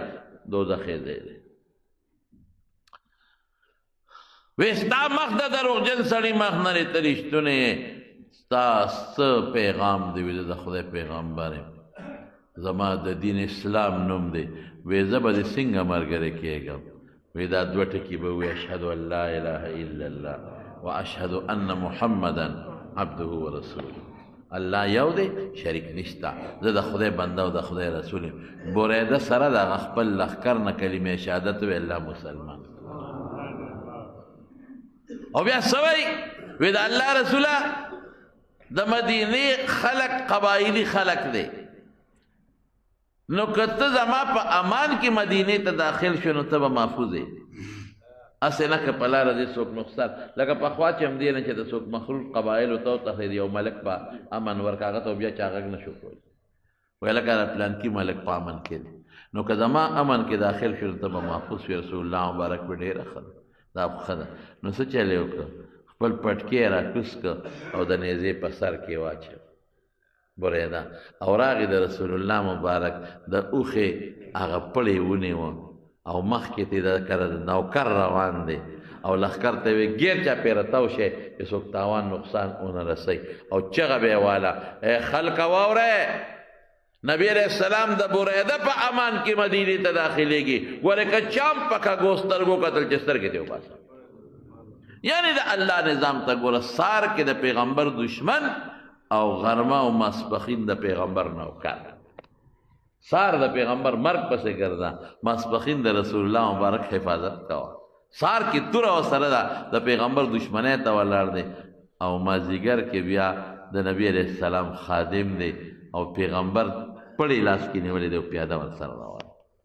الله رسول الله مبارک ته شان ورکوي خدای عزت درکړي څوک یې درنه نشي اخیستی چې بیا خلک به د سار راووتل د مدینې هغې خو دا خیال و چې دا خو وروځې مزل دی او رسول الله مبارک خو چې وتې دي خو لس ورځې وشوې اصل کې درې ورځې خو هغې په غار کې تېرې کړې ولې لیړ شو نو سار به راوتل غرمه به خلک تلل یو ورځ دقسې خلک سار راووتل او چې 11 بجې شوې او تلل نو یو یهودي خپلې قلا ته ختلی نو دا قافله یې ولیده نو پوه شو شکی شو نو آواز یې ورکړې ای د مدینې خلکو بخمو قربان شه بخمو بیدار شه هغه تاسو چې کوم مقصد ته ولاړ هغه مقصد مو راورسېد بس وروره خلکو وسلو ته ګوتې کړې او ماشومان او سړي او ټول راووتل یو بل له مبارکباد ورکوي خوشحاله دي چې حضور پاک راورسېد او په ډېر لوی استقبالیه کې نبی کریم صلی الله علیه وسلم عوالیو ته د مدینې بارایي علاقه ده چې اوس مسجد قبا کوم ځای کې دی هغې ته ورسېد د ګل په ورځ د غار ثور نه وتی او ورپسې ګل په هغه ورځ باندې مدینې منورې ته ورسېد بنو عمرو بن عوف قبیله وه هلته نبی علیه السلام دیره شو او بیا چې هلته سنګ ورسېد نو فوري د جومات انتظام شروع مونږ خلک جومات وروستو ډېر خلک یې دا ټاونونو له ځمکې ورکړي د جومات پکې بندوبست نه هلکه د خدای سپېره چې 30-40 جیره به ځمکه دا ته د کورونو له خرڅې نو یو لس مرلې ځای پکې د خدای کور له هم پرېږده که دویم شکر دی زمونږ د پخوانو مشرانو جوماتونو له ځای نه پرېښي دي مشران ډېر بختور وو په دې خپل کلي کې وګورئ څومره جوماتونه دي دا د مشرانو جوماتونو له پرېښي غټ غټ ځای نه یې پرېښي دي هره محله کې نږدې نږدې جوماتونو له ځای نه پرېښي دي مشرانو کنې اوس دا شی ختم دی اوس جومات ته څوک ځای نه پرېږدي نبی علیہ السلام مبارک چې څنګه ورسېد لومبی جومات وی دلته به یو جومات جوړو نو یو صحابي دی کلثوم ابن هدم رضی الله تعالی عنه د هغه اجره کې حضور پاک دیره شو او هغه ځای وقف کړ جومات ته نو په حق باندې یو جومات جوړ شو نن سبا ورته خلک مسجد قبا وایي داسې جومات جوړ شو داسې دا لومبي جومات چې مدینه کې جوړ شو لمسجد أسس على التقوى من أول يوم حق أن تقوم فيه رجال يحبون أن يتطهروا والله يحب المطهرين الله صفت کی دا لومبي جومات ته د حضور پاک د زمانه د بیت الله خو مخکې جوړ شوی د رسول الله مبارک د نبوت او پیغمبرانو پس دا لومبي جومات جوړ شو او پکې به خپل خدمت کو نبی کریم صلی الله علیه وسلم کچا خخت به راغشته وړې به تیږي به راغشته او صحابه هم لګیا دي دیم لګیا دي صحابه ومنه کې الله رسول تاسو مکوي مونږ به یو خو ته علمه بل زمون پیغمبر نو ته دا ولې کې ولې وستاسو ثواب وخت او زمانه دی خو په خپل پاغه جمعات کې خدمت وکړه او هغه کلثوم ابن هدم ولا بیا امام وکړه هغه جمعات له خدای سونه فضیلت ورکړه زمارو نبی کریم صلی الله علیه وسلم فرمایي کم انسان چې خپل کور کې 2 رکعات او 10 کی ځان پاک کی او بیا مسجد قباء ته لاړ شي او الته 2 رکعات منځ وکي د 2 رکعات په برکت به الله هغه د عمره ثواب ورکړي عمره خو ډېر ګران کار دی الله د مدینې خلکو ته آسانه کړه دلته مهاجرین غریبانان لاړل عمره بنده شوه د مکې نه ووتل هلته ورته الله وایي ستاسو مقصد د ثواب دی تکړه څه ضرورت دی بس چې تاسو لاړئ مسجد قبا کې 2 رکعاته وکړل د عمرې ثواب درته میلاوي خیر خلاص الله پیدا خپل فضل وکړه نو جومات یې جوړ نو دا ګل په ورځ رسېدلی نو هغه د ګل سه یې سروز یې تېره کړه 40 ورځې تقریبا پکې تېرې کړې 24 دن چې جومات جوړ شو نو بیا د بلې جمعې په ورځ باندې څلوېښت ورځې پس بیا را روان شو مدینې منورې ته نو چې لږ را مخکې شو پټې نو په لاره کې د جمعې مونځ وکړه دا لومبې د جمعې مونځ چې رسول الله صلی الله علیه وسلم کړی دی دې نه مخکې نبي علیه السلام د جمعې مونځ نه دی کړی جمعه واجبه وه ځکه خو صحابه په مدینه منوره کې جمعه کوله خو رسول الله مبارک نشوه کولی په مکه کې ځکه د جمعې چې کم اجتماعیت او کم شرطونه دي مکه کې نه پوره کېده خلک نه یو ځای کېدي شو نه تقریر کولی شو دشمن یې ډېر زیات و دار ارقم کې به پټو غریبانان نو جمعې مونځ یې وکړو نو اوس په هغه د یو جومات جوړ شوی دی خلک ورته مسجد جمعه وایي قبا نه چې سړی مدینې ته راځي نو ښي طرف ته د سړک نه مسجد جمعې والا جومات دی نو بیا کې مدینې ته را دانه کېدل زمارونو نو خلک ورته انصوار خصوصا د خزرجیان او بیا په خزرجیانو کې د نبی کریم صلی الله علیه وسلم مماخل بنو النجار دې تورې سټونو ته واچولي اوږو ته او ودرېدل چې څوک نقصان ورته ونه رسوي او ماشومان هم ولاړ دي ښځې هم ولاړې دي او ټول خوشحالي ده او تنبلونه وایي طلع البدر علينا من ثنيات الوداع وجب الشكر علينا ما دعا لله داع فمونږ د خدای ډېر لوی شکر واجب دی تر څو چې مونږ جفت یو او د څوارلسمې سپومې په مونږ راوخته دا چې خوشحاله صحابه رسول الله مبارک باندې تپوس کو ماشومانو ته به سر مبارک ورښکته کړه بچې زم خوښ یم او د الله رسوله حضور پاک به فرمایل زمام ډېر خوښ یم زنانو ته به مخ ورواړو ځکه هغه زمانه کې زنانو ته مخ ته لاسونو ته کتل دا جایز و د پردې حکم نو راغلی زم خوښ یم او د الله رسوله زمام تاسو ډېر خوښ یې او په دیوالونو ښځې ولاړې په کوټو ولاړو چې دا د رسول الله مبارک به څنګه او دا به څوک دا به څنګه دقسې عبدالله ابن سلام راغی نبی کریم صلی الله علیه وسلم یهودی دی چې راغی څنګه نبی علیه السلام مبارک نه یو څو تپوسونه وکړل او چې پیغمبر علیه السلام ولا جواب ورکړ نو عبدالله ابن سلام فورا دقه لفظ وی ان وجهک لیس بوجه کذاب وی ستا مخ د دروغجن سړي مخ نه دی ته رښتونی انسان یې نو عبدالله ابن سلام هم خدای پاک مسلمان کړي بیا چې یهودیان رالل نو عبدالله ابن سلام نبی علیہ السلام ته عرض وکړه الله رسول ته ورته غږ مه کوه چې زه مسلمان یم ورې ما به وشرمئ ته غږ مه کوه یو چل جوړو که خدای دا یهودیان مسلمانان کړل نو یهودیانو نه نبی علیہ السلام مطالبه وکړه وی یهودیانو وی تاسو کې عبدالله ابن سلام څوک دی د خو ځان پټ کړی وغلی وی خیرنا وابن خیرنا دا خو ډېر غوره انسان دی او پلار هم ډېر غوره ډېر ښه سړی نسب هم ډېر ښه کوی که عبدالله ابن سلام مسلمان شي تاسو مسلمانان شئ وی خدای دې د اسلام نه وساتي خدای دې د اسلام نه وساتي ابه چې مسلمان شي وی عبدالله ابن سلام پاسید او ما کلمه شهادت و اشهد ان لا اله الا الله واشهد ان محمدا عبده ورسوله وی شرنا وابن شر وی دام ډېر خراب سړی دی او پلار نیکي هم ډېر خراب عبدالله ابن سلام الله رسول دې نه یریدم چې ما کې به نقصانات راوباسي قرآن شریف کې الله فرمایي د یهودیانو متعلق ویعرفونه کما یعرفون ابناهم وی حضور پاک داسې پیژني لکه بچي چې ورته معلوم دی چې دا رښتونی پیغمبر نه یو ځل د عبدالله ابن سلام نه چا تپوس وکړو وی ستاسو متعلق الله قرآن شریف کې فرمایي چې داسې ورته معلوم دی لکه بچی چې ورته معلوم دی دا ټیک ده عبدالله ابن سلام ورته وی نه وی بچو کې بیا هم زموږ څه نه څه شک کله کله راځي چې هسې نه چې د ښځې غلطي نه کړی او دا بچی د بل نه نی پیدا نو بچو کې بیا هم لکه څه شک مک راځي او قسم په خدای کې په حضور پاک کې هم دا شک شته مونږ ته ښه پته ده چې دا رښتونی پیغمبر زموږ کتابونو کې چې د آخر زمانې د پیغمبر کوم صفتونه دي ټول په ده کې پراته دي دا رښتونی پیغمبر هم خدای مسلمان دارنګې یو راځي او خدای پاک کافران مسلمانوي سلمان فارسي رضی الله تعالی عنه هم خدای مسلمان که زه خیر د هغه واقع لږه اوږده ده نو ابرته انشاءالله که موقع بله جمعه کې درته نو چې مدینه منورې ته حضور پاک مبارک راته یو نوجوان دی، د هغه خبره درته کوم. د هغه نوم طلحه ابن برا دی، بالغ دی، نابالغ نه دی، خو نوجوانه لږ دی.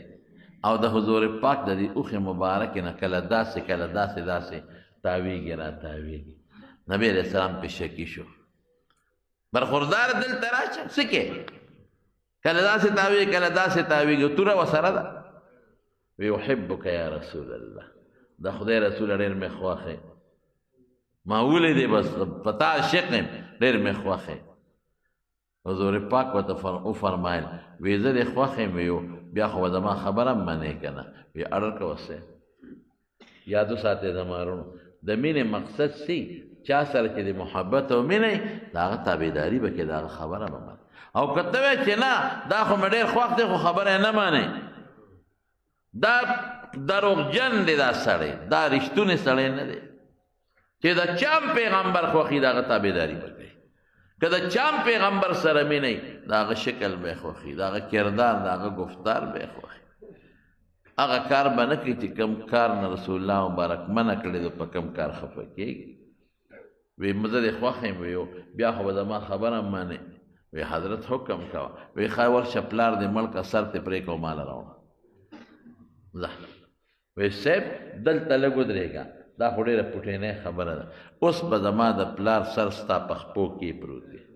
چې ته په څه خوشحالېږې هغه به کوم. مینه خو دې ته وایي. او تورې له شلنګ ورکړه او منډه یې کړې. وی دلته راشه بچې، را ویې ګرځو. وی موږ په چا پلاران نه وجنو، د پلار به قدر کې، احترام به کې، د پلار سره به ښه سلوک کې، احسان به کې، خو ما صرف ته کتې چې واقعي ستا زما سره محبت شته او که نشته. چې مدینې ته راغی،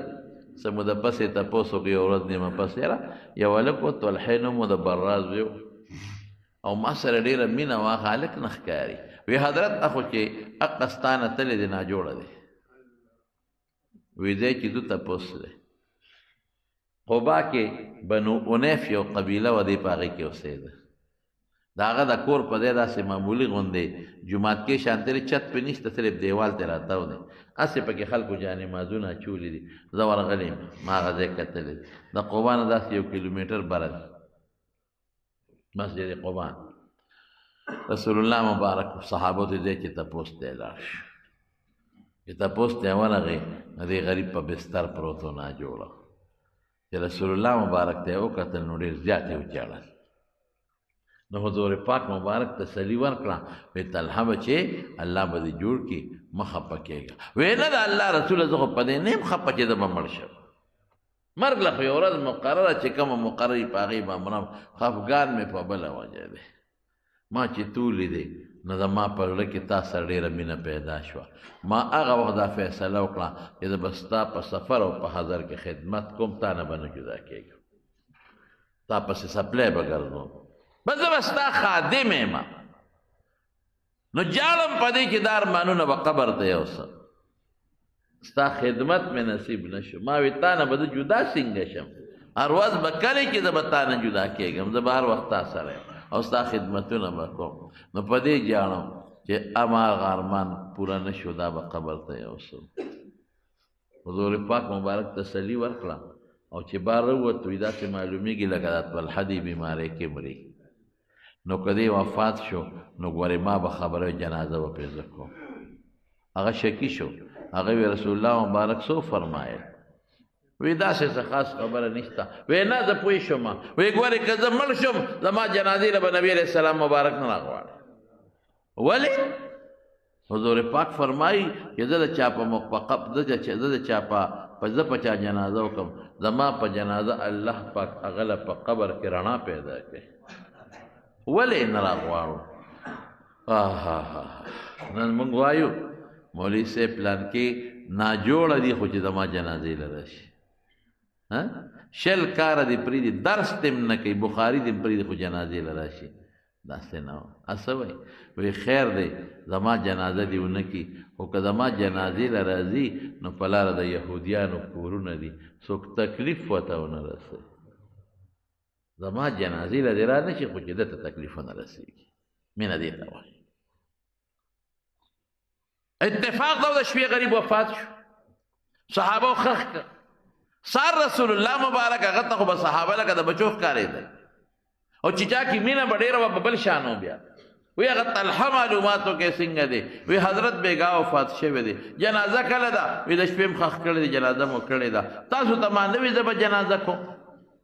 وی حضرت تاسو فرمایلي خو هغه وصیت وکړه چې نه زما جنازې له حضور پاک مه راغواړئ هسې نه په لاره یهودیان دي کورونه دي دی راځي تکلیف په تلو راتلو کې څوک ونه رسوي وی ځای چې ځو دی په قبر جنازه کوم حضور پاک راغی او د په قبر جنازه وکړه زما وروڼو بل شان دوی کړی د رسول الله مبارک هره دعا قیمتي ده خو دلته بل شان کړې ده او په زور هم دعا وکړله او چې دعا یې کوله څه وایي اللهم الق طلحه بحیث تضحک الیه وهو یضحک الیک یا الله د طلحه سره داسې ملاقات وکړه چې الله ته ده ته خاندي او دې تا ته خاندي یو بل ته وخاندي داسې دعا یې وله وکړه زما وروڼو دا مینه د رسول الله مبارک سره د ایمان نښه ده لا يؤمن احدكم حتى اكون احب اليه من والده وولده والناس اجمعين پلار مور او د ټول مخلوق نه به د حضور پاک سره زیاته مینه کې خو د مینې مقصد څه شی دی هغه د پیغمبر مبارک تابعداري چې د هغه دین ته خوښ کې اچر کوم مقصد له الله لېږلی دی په هغه مقصد روان شي د هغه میشن ته خپل خوښ کې د هغه دین خوښ کې د هغه حلیه خوښه کې د هغه کردار خوښ کې د هغه گفتار خوښ کې هغه چې کوم مقصد له الله را لېږلی هغه مقصد ته پوره کړي دې ته مینه وه چې راغی مدینې منورې ته چې کوم دی مسجد نبوي دی اوس یو صحابي وي صاحب ما سره به میلمه بل سپی ما سره بل وي ما سره حضور پاک مبارک وفرمایل وی زما دا اوښه پرېږدی چې دا کم دی سم لاس سره چاره دروازې مخکې ده به د هغه میلمه اوخه تلا تلا د حضرت ابو ایوب انصاری رضی الله عنه دروازې مخکې سملاست او چې سملاست نو زر پاسې ده او رسول الله مبارک یې واګه سسته کړه داسې تلا او د ځمکه به بویوله ځمکه بویوله او تله تله بیا همغه ځای له راله او هلته سملاسته چې سملاسته او دا اوښه ښه برابر شوه نو ابو ایوب انصاری دروازې مخې ته نو هغه په منډه راغی او د نبي علیه السلام سامان یې کور ته وځغله وردننوت بعضې علما وایي دا کور په خپله د حضور پاک کور ووایي څنګه اگر چې د ابو ایوب انصاري دا د حضور پاک ماما خیلو د نبی علیه السلام نیا چې و د عبدالمطلب مور سلما د نیکه مور دا د دې قوم نو خدای په خپل قوم له راوسته خپل ماما خیلو له چې دا چې احسان پرې راوندړي لیکن د یمن یو بادشاه و د یمن بادشاه ته به هر بادشاه ته به تبع وي یو بادشاه په دې لاره تېرېده پخوانه نو هغه سره خپل مولیان وو نو مولیان ورته وي صاحب دا هغه علاقه ده چې د آخرې زمانې پیغمبر به راځي دلته به هجرت کوي او دلته به اوسېږي او دلته به دفن کېږي وی ښه معلوماتو کې د کتابونو نه هغې کتابونه هر سره واخېستل نقشې مقشې هر څه وکتې وی صاحب هم دا ځای دی وی ټیک وایه وی وی صحیح ده بس چې په هغه یو لښکر ته وی شا به یو کور جوړ کړې یو کور یې جوړ کړه مزېدار او چې د ده په مولیانو کې کوم ښکلی عالم و مشر عالم هغه یې پکې دیره کړه وی دا کور کې ته اوسېږه خو دا ستا نه دی دا ما د آخرې زمانې پیغمبر له جوړ کړه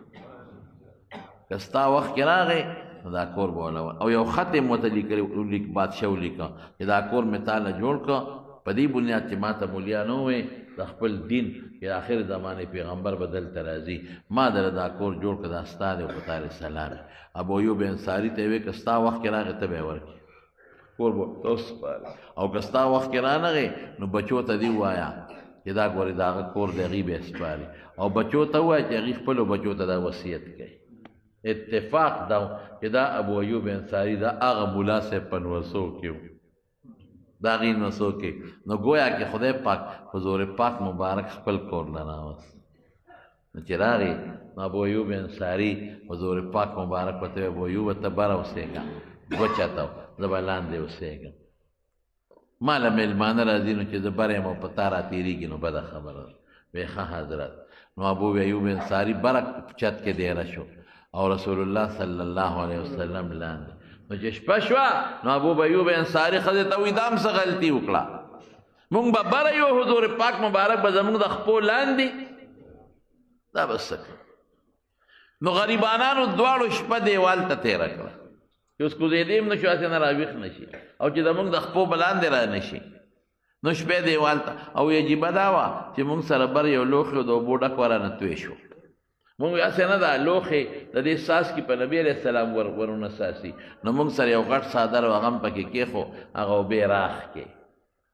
مال څادر هم لون شو. نو یخه یخني و او څادر هم نو دیوال پورې م ځان ټینګ کړی و، شپه م په ولاړه تېره کړه. نو سار راکوز شو الله رسوله دا شی مونږ ته ګران دی، تاسو به لاندې مونږ به در باندې بره یو، ته به زمونږ د خپو لاندې تاسو بره وخیږئ مونږ به لاندې یو. وی نه خیر دی ابو ایوب اجازت دی تاسو ته، ما له مېلمانه راځي نو چې تا او ښځې دلته یې او تاسو را تېرېږي نو لږه نامناسبه. نو څه موده حضور پاک د ابو ایوب انصاري کره تېره کړه او بیا وروستو یې ځان له خپل کورونه جوړ کړل د بیبیانو دپاره، هغې سره نږدې نو هغې ته منتقل شو.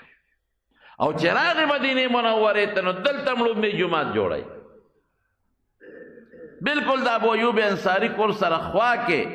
یو شاړ غوندې دی او درمن و درمن خلکو په یې کجورې وچولې او څه زاړه قبرونه ببرونه هم پکې وو. وی دا ځای د چارې دا به مونږ والو جومات به پکې جوړ کړو. نو دا یو دوو یتیمانانو ترې وی بلکل دا زما درویرونه دی او دا جومات ته وقف وی نه پیسې به یې ورکوو. نو حضرت ابوبکر صدیق رضی الله عنه د خپل ذاتی جیب نه 10 اشرفۍ ورکړې، 10 دینار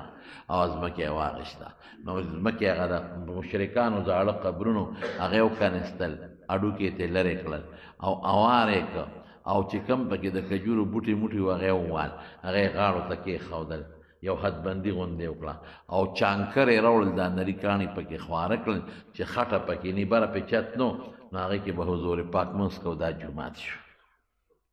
ډېره زمانه د رسول الله مبارک جومات بغیر د چت نو. بیا وروسته پې سفر جوړ کړ، هغه هم د کجورو څانګې پې د پاسه واچولې، نو چې باران به وشو نو څڅېده به، نو خلکو به کاڼي راوړل ځان ته به یې چول چې زمونږ جامې او خپې د خټو نه شي، په هغې به یې مونځ کوه. دا پوخوالي وروستو شوی زما وروڼو، هسې تاسو به خپله اندازه لګولي، زما د وینا ضرورت په انشاءالله نه چې رسول الله مبارک څومره تکلیف تیر کې اسلام او دین درته. په اوښ به څوک 4.5 میله مزل وکړي، څونه ګران کار. ما په اوښ مزل کړی دی لغوندې، قسم دی دا ګوډۍ مې خوږېدی بیا، او هغه اوښ باندې مې سورلي کړې ده چې د هغې د پاسه ښه اعلی قیمتي کته پرته وه، قالین پې پروت و د پاسه، او په هغه اوښ د پاسه را ټانګې په شان ټاپ هم و لکه د چینچي ټاپ چې او بیا مې هډوکي خوږېدل، لږ پې ګرځېدلې او دغه څو معمولي غوندې څادرګې په اوښ پروت، بره پې ټاپ نشته. 4.5 کیلومیټره 500 کیلومیټره مزل په اوښ آسان کار نه دی زما وروڼو. بیا په نور کې مزل کول، بیا په لوګو تندو مزل کول، بیا په شګو کې مزل کول، بیا خپل وطن پرېږده بل وطن ته، بیا د دشمن یاره ده ورپسې، خپل کلي به څوک پرېږدي چې خلکو اوسې پکې کړي. حضرت بلال مکه کې څومره تکلیفونه تېر کړي دي، خو چې ناجوړه به شو مدینه کې مکه به یادوله. وی خدای دې ابو جهل تباه کړي، وی د خپلې ځمکې نه یې راوویستو مدینې ته، د وبا ځمکې ته یې راوویستو. ټول د اسلام د خاطره، د دین د خاطره دا دومره تکلیفات چې تیر شو، په نازک وجود، په هغه نیازبین وجود، د اسلام او د دین د خاطره. لیکن زما وروڼو هغه اسلام او دین نن زموږ نه روان دي، نن موږ هغې له توجه ورنه کړل. نن همغه اسلام او دین صرف مولا پورې تړلي، مولا پیشه او د هغه بچي پیشه، او موږ به خپل تجارتونه کوو، خپل پیسې به ګټو. نه نه نه، یو بچی د اسلام خدمت ته وباسئ، یو بچی د دین خدمت ته وباسئ، یو بچی قرآن ته وباسئ، د پیغمبر حدیثو ته وباسئ، د دین علم پې زده کړئ. مه یارېږئ، ډوډۍ د خدای په لاس کې ده، تجارت هم ورسره کوئ، مزدوري م ورسره کوئ، زمینداري م ورسره کوئ، هر څه ورسره کوئ. نه تا له کور جوړول منع دي او نه د لږه موټر اخیستل منع دي، خو خدای مه یېروئ. پریشانو کې به پرېږدئ، چل بدله بیا نه درځي. د خدای غضب او قهر ته وګوره، د هغه کورونا وایرس دي که څه وایرس دي، دا د ورو یو ملک ته بل ملک ته بل ملک ته بل، ټول خلک په ټینشن کې پراته دي. دا راضي به یا به نه راضي و خلک په غم کې پراته چې دا به څه کېږي د خدای د معاشي علاج چا سره نه نو د مارونو دا اسلام صرف د مونځ نوم نه دی چې مونږ په منډه راځو مونځ او د مونځ په معنا هم نه پوهېږو چې د مونځ څه مقصد دی اسلام یوازې د دې او دس نوم نه دی ګوره اسلام یو ډېر لوی وسیع مفهوم لري د اسلام احکامات دي د اسلام اعمال دي هغه زده کول پکار دي مونځ زده کې د مونځ په چل ځان پوه کې د مونځ په معنا ځان پوه کې قرآن زده کې ترجمې وکړې ځان پې پوه کې نیکانو سره کښېنې دعوت و تبلیغ سره تعلق جوړ کې علماو سره ناسته وکړې دین زده کې دا به الله تپوس کوي د پیغمبر مقصد خو همدغه د رسول الله مبارک چې ته وایې چې دا چلو ته د پیغمبر نه لوی سړی هغه نه دي کړي تاسو وکړل بچو باندې علم وکړئ دین اسلام ته بچي وقف کې او د اسلام دپاره محنت وکړئ او خواري وکړئ او دا اسلام په خپل کور کې په خپلو بچو په خپله ښځه راولئ مونږ وایو لکه ملک اسلام رانغی ملک کې دې خدای اسلام راولي خو زما دا شپږ فوټه وجود کې دې خدای اسلام راولي ملک کې دې خدای راولي ضروري خبره ده چې ملک اسلام راشي ملک به په امن شي اطمینان به راشي سکون به راشي دین خدمت به وشي خو لیکن هغه اسلام چې زما استادات سره تعلق لري دا شپږ فوټه وجود اسلام کې ډوب کړه کنه ادخلوا فی السلم کافه مکمل ځان ور ډوب کړه زمارونو ډېر لوی محنت حضور پاک کړی د اسلام دپاره الله پاک دې زمونږ هم د اسلام خدمت نصیب کړي یا الله د رسول الله مبارک او د هغه د صحابو چې دا کمې قربانۍ د کم دین دپاره کړي دي الله په هغه دین زمونږ ژوند او زمونږ مرګ نصیب کړي خدای د اسلام نه مونږه محروم مکې